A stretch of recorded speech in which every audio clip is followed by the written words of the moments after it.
It's another Saturday and it's another episode of your favorite travel podcast, Travel, Explore, Celebrate Life. Thank you so much for tuning in, everyone. I am your host, Neil, and as always, I'm joined by Sunila. As we mentioned last week, this week too, we are going to do a video recording of this podcast. So, all of you listeners who have been listening to our podcast on Spotify, on Google Podcasts, or Apple Podcasts, if you really want to watch a video version of it and see our faces, then please tune in to YouTube because the video version of this podcast is on YouTube. Another thing I would like to mention is thank you so much for all of you who are writing into us asking for newer and newer episodes. The podcast is slowly getting traction and we are really happy with the response it's received. So keep writing to us at neil@veenaworld.com and sunila@veenaworld.com and we will get in more interesting episodes every week. But coming to this episode, it's been about 17 episodes now, and for episode 18, we decided that it's time to come back home. It's time to come back to Aamchi Mumbai, or Maximum City as it's called.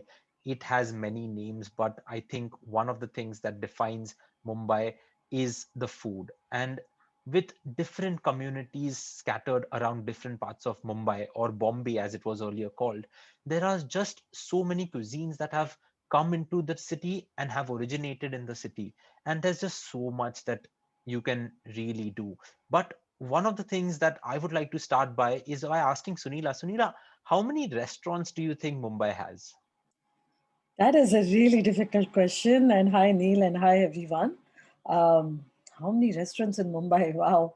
I guess in thousands, right? I mean, I can't even think of a good number, but I'm sure it's thousands and thousands of restaurants.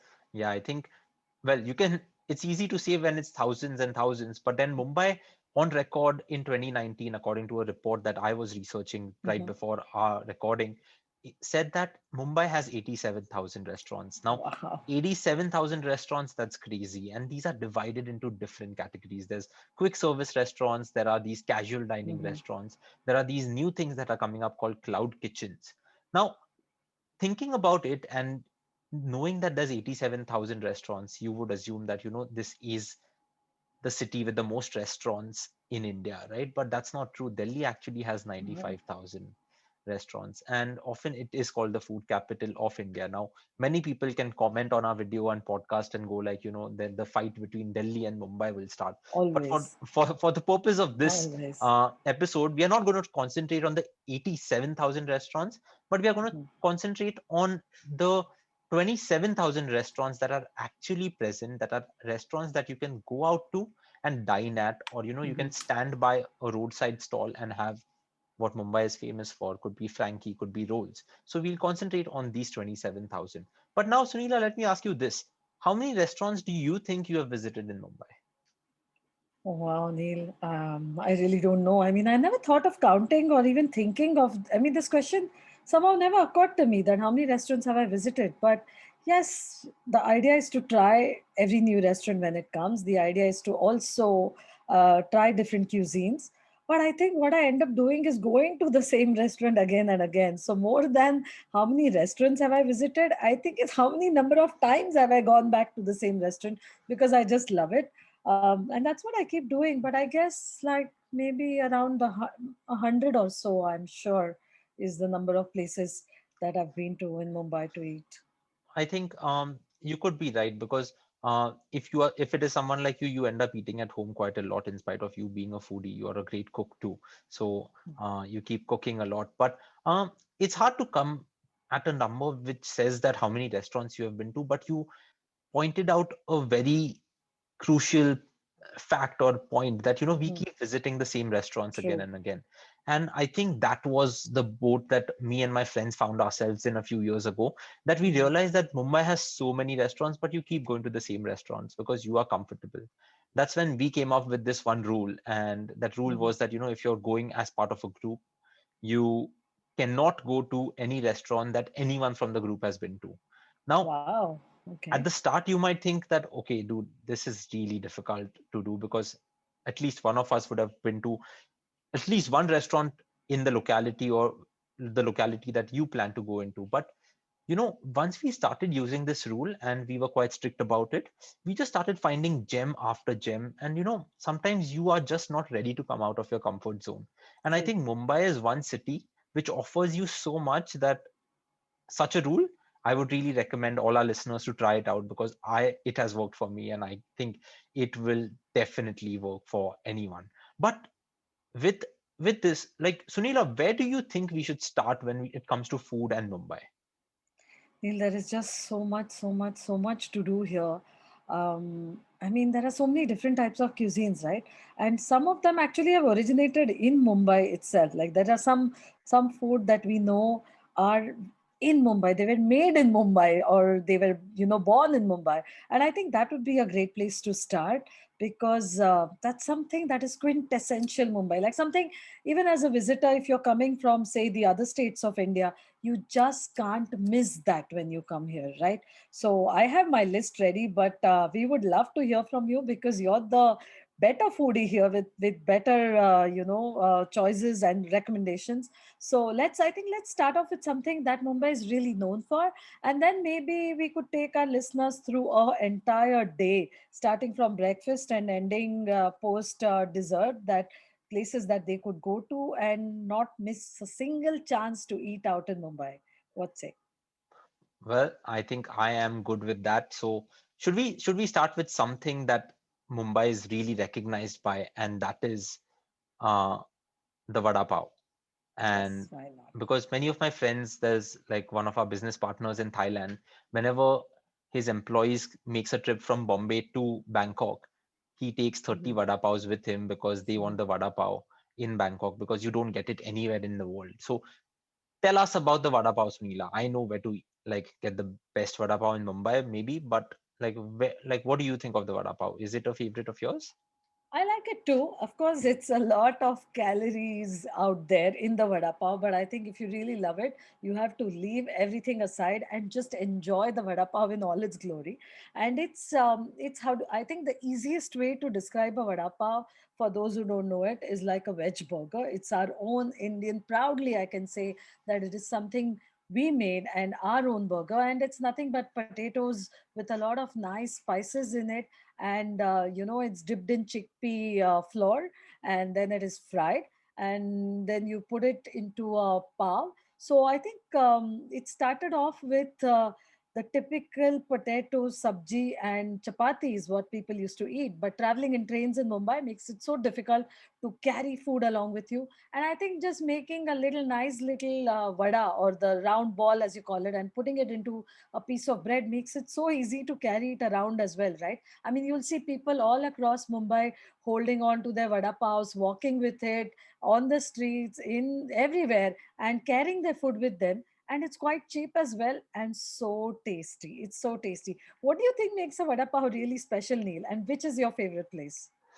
I think you know what, for this episode, let's take this approach, right? We name a food item, and then you tell me one place that you find like is famous for, and I name one place that I think is really good for that. And for vada pav, I think Kirti College Vada Pav in Shivaji Park is super salty, but it is super famous as well. And I think one unique thing they do is that they have the vada, which is the potato sabzi and flour, deep fried, and they also had the fritters, which is in Yes. Hindi called the chura, and it's in between the pav. And I think I really like that. When I was a child and I was super fat back then, I used to have four vada pavs or three or four vada pavs like every alternate day after cricket practice at Shivaji Park.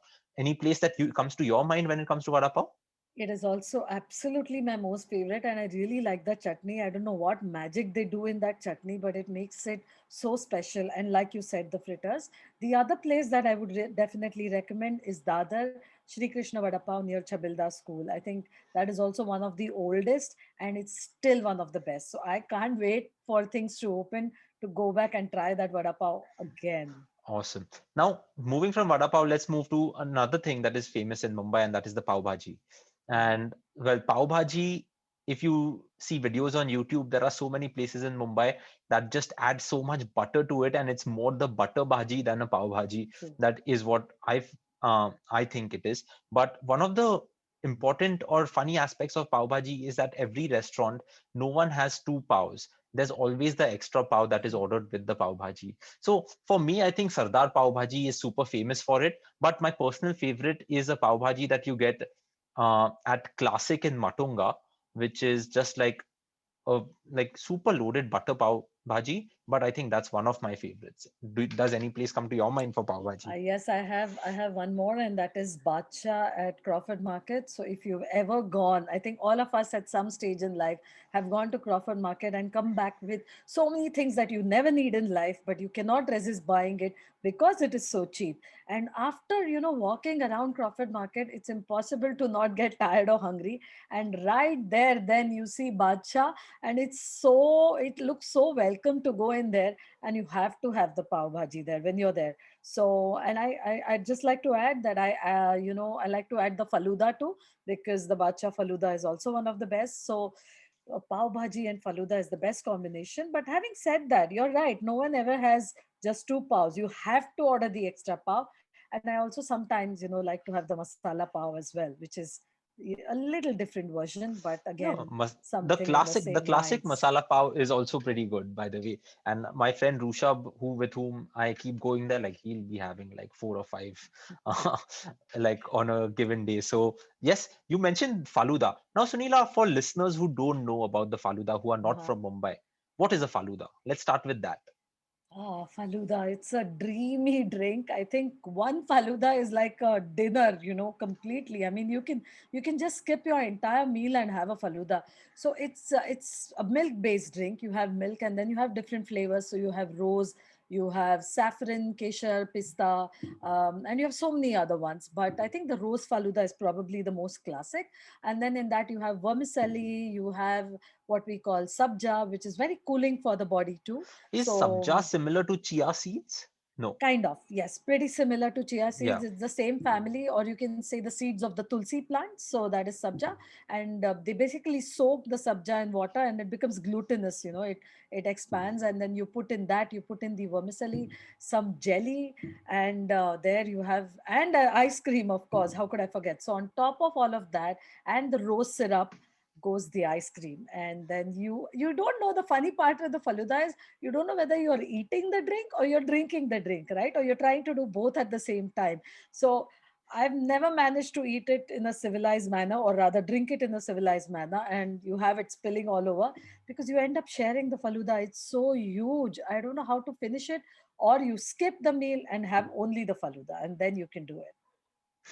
So, with Faluda, and I think you're right that, it does put you to sleep. Everyone talks about Badshah and Shalimar, but in my opinion, and I have recommended this to many friends, Mhm. and they also have agreed after trying it, the best Faluda in Mumbai is the Baba Faluda at Mahim, because like we used to work there, like our Veena Yes. World headquarters used to be there, right? So there were these few times that I actually went there and tried it, but then after having a faluda at lunch, it is not possible to, That's you when the know, people used stay. to sleep in office after the afternoon faluda, Yeah, I it's think. a it's a Yeah. it's a it's a meal in itself. But yeah, those three places, Badshah, Shalimar, and Baba Faluda, are the Mhm. best places for faluda.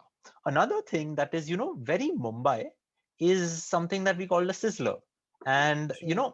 a sizzler, like the origins of the sizzler was that the Indian Chinese came into Mumbai, and then this hot sizzling plate was like here, and then you were just sizzling vegetables, and then the sizzler sort of originated. So anyone who comes from outside of town, and if you have friends coming in, I think a sizzler is a good introduction to Mumbai, because there are many restaurants, and all of these are legacy restaurants that serve the sizzler.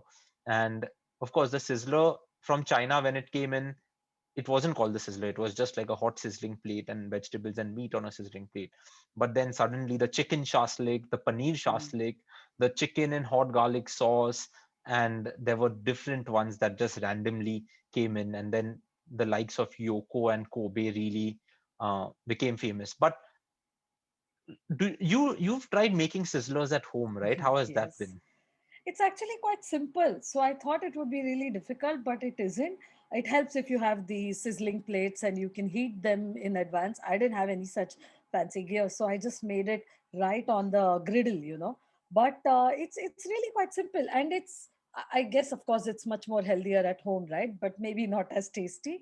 But it's basically a lot of vegetables, a lot of meat, and you cook each of it separately. And in fact, there is a YouTube video by the Bombay chef, and he's amazing with everything related to Bombay. So everything related to Mumbai and the food that you want. And that's where I learned how to make the sizzler. So the trick really is in the sauce and caramelizing all the vegetables and the meat and making sure that all of that goodness comes into the sizzler, and then you pour the sauce over it and there you have it. So I think it's good because you're having protein, you're having vegetables, and it's also tasty, and you're not thinking of all that when you have it, because you're just waiting for that sizzling sound in the restaurant when you're sitting there waiting for the food, and then the waiter brings in your food and it sizzles, and sometimes you burn your tongue because you can't wait to try it. I don't know how many people, I'm sure everyone's burned their tongues, right? I Having a think that's sizzler. that's one of the things of going to a sizzler place, right? That you have to come out having burnt your tongue. And I think I try to, like, when we could visit restaurants now, of course, I'm waiting for lockdown to end and things to get normal again, and then Sure. get back to visiting. I think Fountain Sizzlers was one of my personal favorites. And if you are coming into Mumbai and you're not from Mumbai, Fountain Sizzlers is at Kala Ghoda, and it is a legacy joint. But if you go around Mumbai, there are way too many sizzler places. Of course, there's Kobe and Yoko's, but there's also Gondola, there is Jughead Sizzlers. There's just so many of them.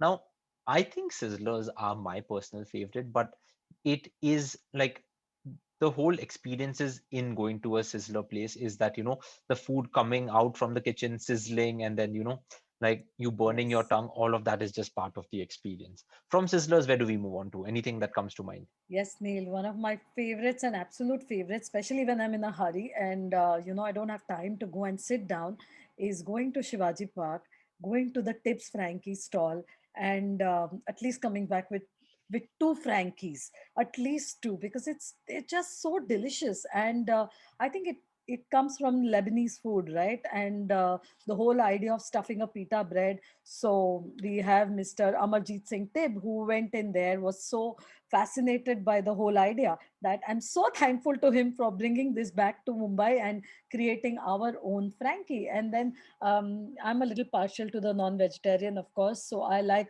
all varieties of chicken Frankies. So the normal ones, the Szechuan ones, anything and everything to do with chicken and a Frankie. I think it's one of the best rolls that you can have. And especially, I don't know how they manage to keep it so juicy, right? So even though it's a roll, whenever you make a Frankie at home, it's always dry, but they just magically make it so juicy till the last end and drop. So again, here you're eating the Frankie, but you're also slurping it as you eat it. So it's one of my favorites. You mentioned Tibbs Frankie, but there's another one in that same area near Hinduja Hospital in Mahim. There's Shree's, and of course your daughter Sarah is at the school, right, at Scottish. Yes. It's right opposite Scottish, and I have had many competitions with my friends on who can have the most Frankies, and unfortunately I have lost because like that evening I had seven, and then my friend had nine.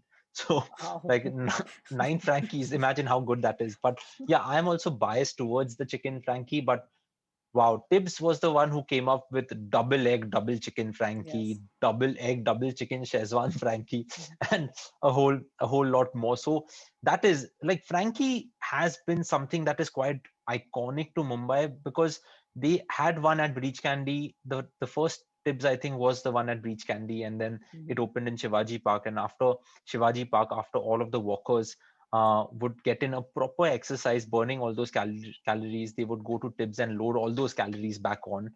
So Tibbs was something that was a favorite when it comes to the Frankies. And you're right, like it has a Mediterranean influence because it was the pita bread, then there was the Mhm. shawarma that was there, then there were the wraps that came in from all around the world, and then as has been the case with Chinese food and a lot, we Indianize it, and then there it was Tibbs Frankie, and it has been a favorite with so many outlets all across the city.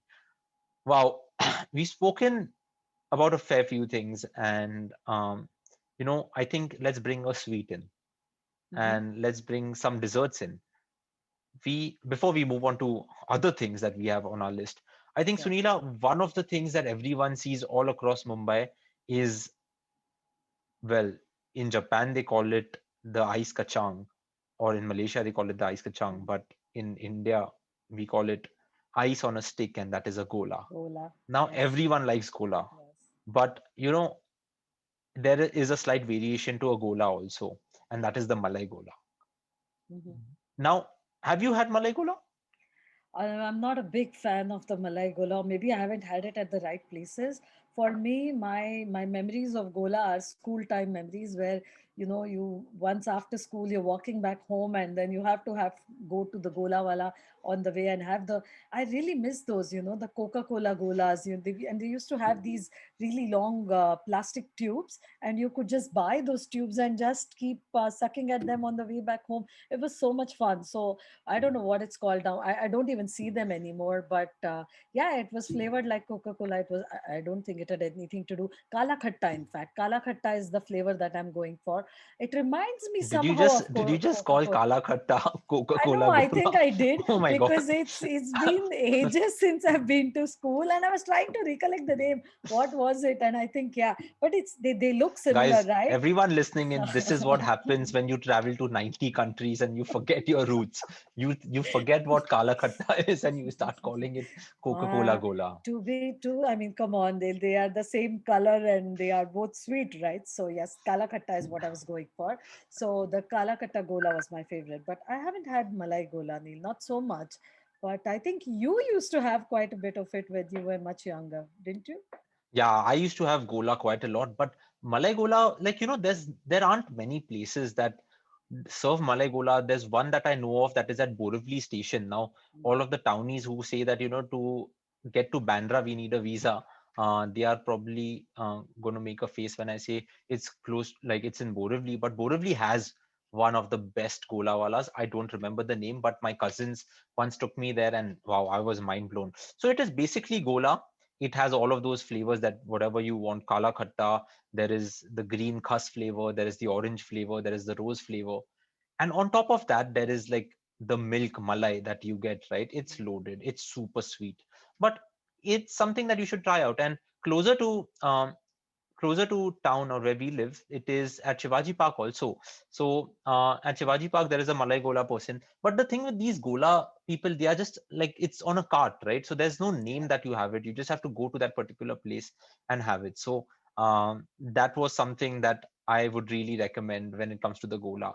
But the regular Gola also, wow, I wouldn't mind. Like in the summers right now, a Gola I would be just amazing. miss it so much. Yeah. So that is there. But I think it's time to come to something that is local, that is Hmm. Maharashtrian, that is coastal cuisine, right? Like, we are so close Yes. to the coast. There's seafood. Both of us like seafood quite a lot. Now, when it comes to the seafood, what can you think of? Because there's uh, restaurants for all budget categories. Uh, and you just get exceptional seafood all across Mumbai, whatever you are. Now, That's I true. know a couple of seafood places that I would have visited probably 100 times in my life, but what is the place that comes to your mind when I talk about coastal cuisine or seafood? There are so many, but what comes to my mind instantly, of course, is Ghazali. At both their outlets because they are simply outstanding with everything they do. But one thing I think we should remember when it comes to seafood, it doesn't matter if it's a high budget or a low budget place.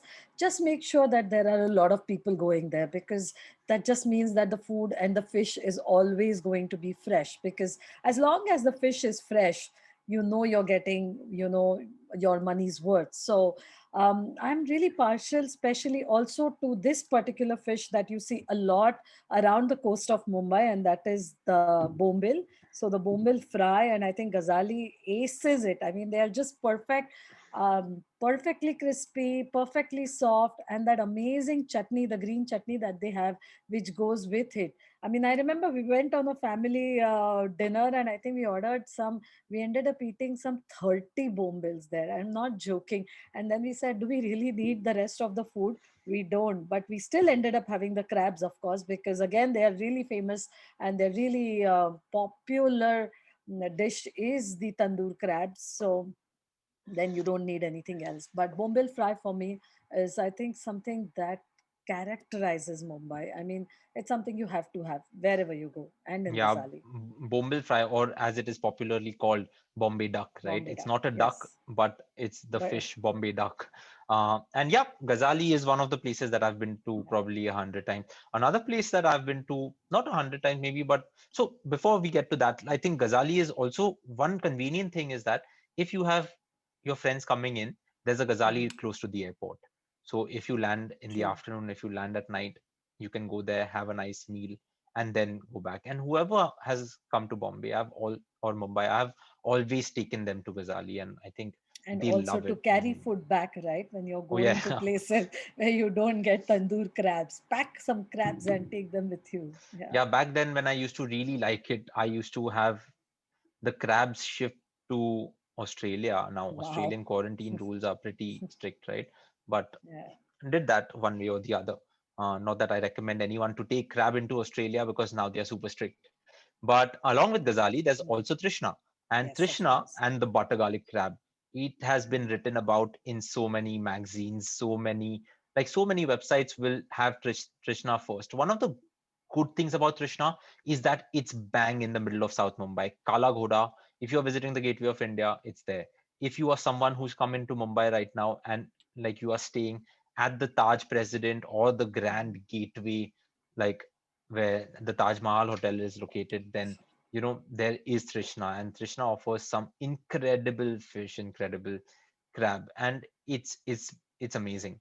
So, but in addition to that, there are many like smaller places which are like really good. There's um we are not talking about Maharashtrian cuisine right now, but we are talking about coastal cuisine. That's why I think a notable mention goes to Fresh Catch in Mahim again, because there have been so many Michelin star chefs who have come in and dined at Fresh Catch, and anyone who goes there, it's a restaurant with maybe like 8 tables, but wow, the food there, the prawns balchao and the crab meat soup that you get are just incredible. So Fresh Catch is one. Sunila, there was also Malvan Katta, there was Sindhudurg, there was Gomantak, there was Chaitanya, there was Saibini, or so many Sushegad. There were so many places that we've been frequenting when it comes to coastal coastal food that is there. Now we've spoken about the seafood, but there's some incredible Maharashtrian vegetarian food also, and I think the misal is one of that, right? How would Yes. you describe a misal?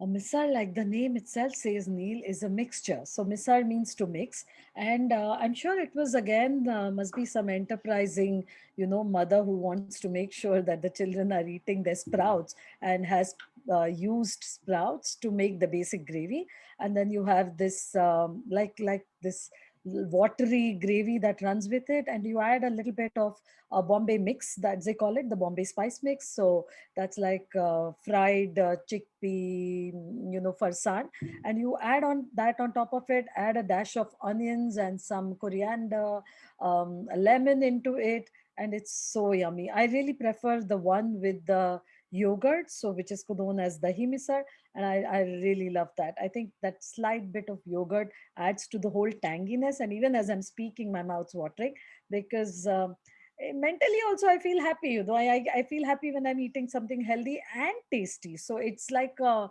double dose of happiness for me. And I think Aswad in Shivaji Park does one of the really good missiles. So if I'm not wrong, they were awarded for it also, right? They were supposed to Yeah. be the So best missile or something. A UK publication mentioned the misal at Aswad in the Mhm. top 50 best vegetarian dishes Wow. in the world.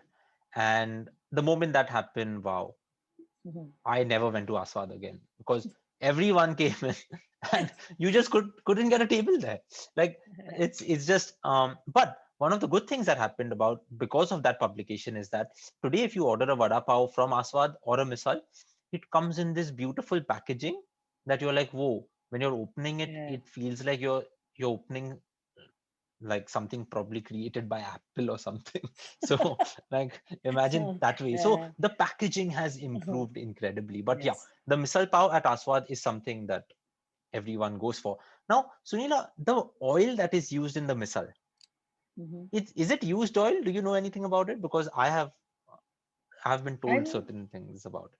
I've heard that it is used oil, is what I've heard, but I really don't have much knowledge really about that. So I don't know if you have something, then we'd be So happy to listen to that. so what they say is that, of course the missile is poured out in this bowl for you, and on the top of that it's sprinkled with oil. Hmm. Now the oil that it is sprinkled with is used oil. It has been used to make missile or like other stuff, but the whole point is because that oil has been used for a certain amount of time, it gathers a little bit of the taste from Of the whatever it's missile. been Hmm. cooked in, and that is the missile, right? And that adds to it. So whenever you dip your pav in it, pav as in your bread, the bread soaks the oil, and that is what gives it the taste. And that is that, along with the raw onions and a little bit of the toppings that are farsan and everything, Yeah, that yeah. is what, like, the confluence of the misal is how the British reporters would have spoken about it in the Hmm. publication. And I I'm think sure. that's what got them there. We're talking about vegetarian. Let's talk about another two places that are my personal favorites in town, that is Soam and Swathi Snacks. So, Hmm. like, I think when we go to Soam, we just keep ordering because it's incredible vegetarian food, and it's like a regular place which offers different types of things. But Soam is something that I prefer over Swathi Snacks, but all of my Gujarati friends will slap me if I say that, because Swathi Snacks is It's often referred sacred. to, yeah, is sacred. And wow, getting a table there is also difficult, Yeah. right? And we keep doing that. But now talking about a Gujarati thali, what have you had a Gujarati thali? Well, not really, because I really prefer to choose and order different things at different times. I've somehow never ended up, I'm not a very big fan of thalis in general, because it's just impossible to finish them. There is just so much food that unless someone decides to share a thali with me, I find it difficult to finish it. But I like going there with friends. I think these are places that you must go with a lot of people, because then you can order a lot of food and then you can taste a lot of food too. So one of my favorites there is the panki, which is basically a thin layer, and that is cooked in two banana leaves. And when you open it, it's so delicate and so flavorful, and it's steamed, and it's just so delicious. So I really love that. I love the Gujarati curry, and in fact at Swathi Snacks I love the non Gujarati stuff also that they do. So even with the South Indian food, like when it comes to vegetarian, you have the dosas and uttappas, and I don't know, but everything is amazing, including the chaat there. So I like Swati Snacks as well, and Som as well. But the Gujarati thali, I don't know, Neil, are you a fan of the thali? I'm not a huge fan of the thali, but the places that I've been to, like, there's of course Thakkar Bhojnalaya that is super famous in town. There are a few places in Matunga also, but we'll come to South Indian next. But yeah, the Gujarati thali is like an unlimited meal, right? And it's quite famous because it is like a, a seated buffet of sorts, where you just like Mm. sit there and just food just comes and comes and comes. So that is something that they really recommend. But I just mentioned South Indian food, and Mumbai is famous for its South Indian food also. And what comes to your mind? First place that comes to your mind? Ramashray. Oh, Ramashray at Matunga is something that I have queued outside there. I've stood there in a queue to get in, because you can never get a place. But then you're prepared when you're going there, and I think they're really good at management. I think it's a lesson in management, going to one of the food joints in Matunga, and it's amazing to see how they have their eye on every table, and they know exactly who's going to finish when, and they tell you that it's going to be 5-10 minutes, and it is 5-10 minutes when they say that. So I think other than food, I love to watch all of them. How do they know the menus by heart? Why do they never have to look at the menu to say what is available? And I love listening to them rattle off all the names one after the other, and then you actually you know what you're going to have. You always know what you're going to have, but it's still fun to ask them ki aaj kya hai, what is it, what is there today? And then they give you the entire menu, and then you choose the thing that you already had decided that you're going to have. So for me, Matunga is the place, and it has to be followed by a nice hot steaming filter coffee, and then to pour it out in the traditional way, and to have it in the glass itself, and never to ask for it in the cup. I think that's the way to enjoy South Indian food in Matunga. One interesting thing about Ramashray is that it opens at 4 or 4:30, and that's the first place that opens up. So there are those people who wake up early and go and queue outside Ramashray, but they are met by the drunk people who are just going back home and are in need of a meal. Need So, food. like at 4:30 when it opens, there are people who are drunk over there and who are the people who have woken up super early. Now, which side of the group that I was at 4:30, now that's left up to your imagination. But that is also something interesting about Ramashray. But a place that comes to my mind is actually Mani's, and Mani's is next to Ruya and Podar College, and Yes. it's a very small place to go and sit inside and eat. So you can stand outside and eat. I don't know whether they still allow it, but when I was at Podar College back in the day, they used to allow it. So Mani's, the idli vada sambar that you used to get there, that was something that was one of my favorites. And then the other one, of course, is Madras Cafe.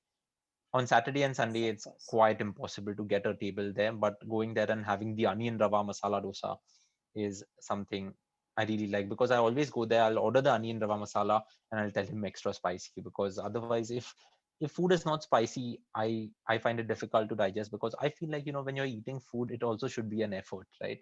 And that's why if you're having anything, Yes. like I try to go for spicy food. And if you see my Instagram, you'll not see more of desserts, but more of food, and that is there. um, we've spoken for a long time, Sunila. Now, Mhm.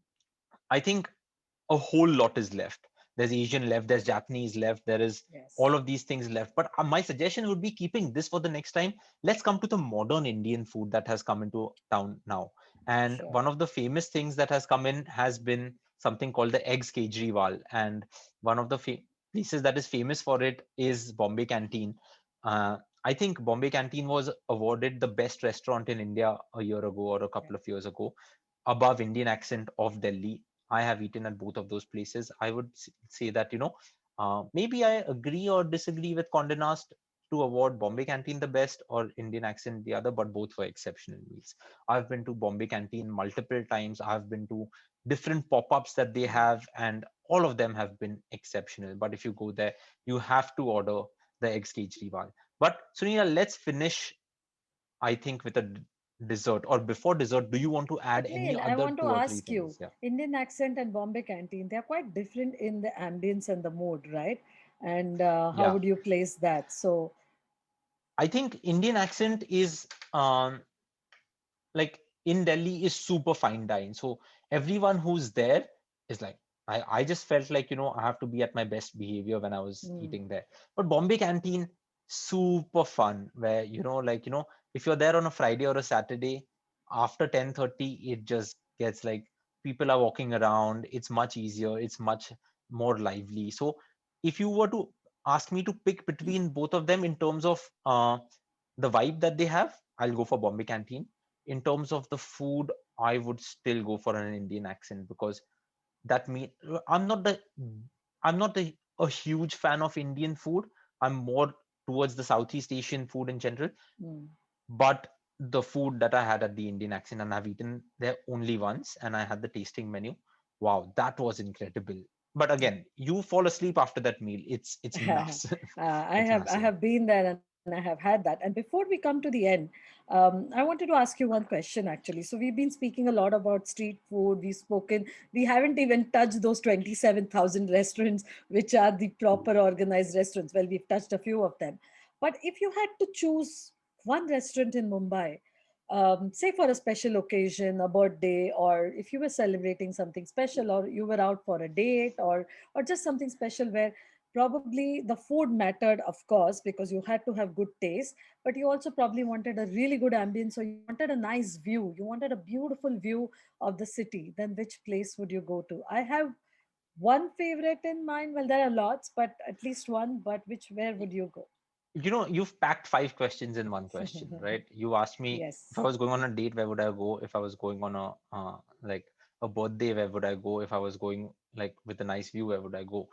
Well, different things come to mind, right? Like, if I was going to celebrate something, it was uh, super fun. I think one of my favorite places in Bombay is Yaocha in BKC. Yes. They have Mhm. exceptional food. It's expensive, I totally agree, but I feel that they do a really good job. And that food, one of my friends was a chef at Yacha, and he told me that, the chefs are trained that, even if you order, like if your dinner party orders everything on the menu, the food should come to you and the dinner party should be over by in 2 hours. So Wow. everything is so process oriented over there. I think Yacha would be a place if I I wanted to agree go celebrate. completely Yeah. because I think we've had other than the dine in places, the normal tables, we've also had the private dining there Yeah. twice, and I think at least five birthdays have been celebrated in Yacha for sure, and each one has been memorable and amazing. So Yeah, food definitely. ambience Yeah, Yacha I is think probably one if of you're the best celebrating restaurants. something, I would say Yes. Yacha. If Okay, you want to go that's to a great. place with a view, Hmm. uh, I think Dome at the Intercontinental offers a great view of Right. the Queen's Necklace. But if you want to go to a place with a view, slightly open air, and there are kids also, I think I would say Pizza by the Bay, because Pizza by the Bay offers Yes. great pizza, and it is at Nariman Point also. Uh, well, and if you were to ask me, like, Neil, if you're going for a like drive with your friends, where would you eat? Then it would have to be a place like Ayub's, right? Right. Between Bademia and Ayub's, I think Ayub's, because I feel Bademia is slightly overpriced to a certain Mm. extent, but Ayub's offers good value for money. But then sometimes, we go on these drives and we also stop at a Five Spice, which is super commercial Chinese Mm. food, but the mission impossible over there is like, oh, we are on a mission, we have to finish this massive cake filled with calories in front of us. So I think, yeah, does that answer it for you? Like I think so. I think yes. We don't have enough time to talk about all these wonderful places, and maybe we'll follow it up one day with another episode talking about all of this. But yes, I think this was the answer I was looking at. Yeah, I think it's there's a lot of suggestions there, and we can't wait to go out and start trying all of this all yeah, over again, can we? But you were yeah. mentioning a dessert, so was there something you wanted to add I before think we wrap it up? I think a good point would be to finish it off with something that is legacy Mumbai, and that is the ice cream sandwich at Kerostam. Mhm. Now, Kerostam has been outside the Brabant Stadium, that is at CCI, for the longest time, and it's a very like small shop, but the ice cream sandwich there, everyone loves it. You'll not find anyone who doesn't like it. Maybe people don't have it anymore because there are other things that they like to have, but no one will ever tell you that it is not good. There are different flavors. It's incredible, and we recently had it uh, at a friend's place, and it was incredible. So I will say let's end it on a sweet note, and I think it's K Rustam's ice cream sandwich that I would say. Thank you, Neil. I think that's perfect to end it on a really sweet note, and I'm really happy to see that even the legacy restaurants are now adapting, and even with the lockdown and everything, we're actually able to order stuff sitting at home. So you can order in your favorite desserts, your favorite meals. You can just from morning to evening actually just order meals. You don't have to cook if you don't want to. Or just look up your favorite recipes from these restaurants who are serving this amazing food and giving us a reason to keep going back out and celebrating life. So we are really happy that to be talking about all of these, and we look forward to getting back our life and being able to go and taste all the wonderful food that we've been speaking of. And we shall meet you all soon and come back with another episode where we'll see some other aspect of travel again. Thank you so much. Goodbye.